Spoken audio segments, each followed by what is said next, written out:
লাঠি হাতে এই সময় আমি আছি ফসলের মাঠে। আর আজকে লাঠি নিয়ে আসছি হচ্ছে কি মারামারি করতে। আর মারামারি করতেছি আমি এখন প্রকৃতির সাথে। আসলে পরনে সোয়েটার আর গলার ফাটা আওয়াজ শুনেই আপনারা বুঝতে পারতেছেন এইটা একটা শীতের সকাল। আর এই সময়টায় অনেকটা কুয়াশা ঝরে সারা রাত ভরে, সকাল সকাল ভরে। তো আমি চলে আসলাম আমার ফসলের মাঠে, যে ধানের বীজতলা তৈরি করেছি ওখানে। আলহামদুলিল্লাহ ধানের বীজ থেকে চারা অঙ্কুরিত হয়েছে, চারা এখন বড় হচ্ছে। তো ওই যে বীজতলায় কুয়াশা ঝরে, আমি আপনাদেরকে একটু দেখাচ্ছি।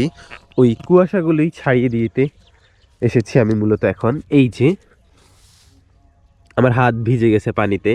তো এইটা ছাড়িয়ে দেওয়ার মূল কারণ হচ্ছে দিনের বেলা হচ্ছে গিয়ে প্রচণ্ড রোদ পড়ে, আর এই চারা গাছগুলোতে আমাদের এক্সট্রা করে পানি দিতে হয়।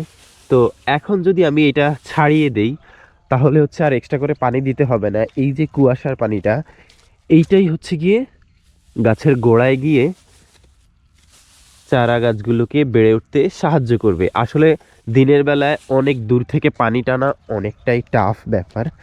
তাই এভাবে সকাল সকাল এসে যদি কুয়াশাটা ছাড়িয়ে দেওয়া যায় প্রতিদিন, তাহলে আমাদের অনেকটাই কাজ বেঁচে যায়।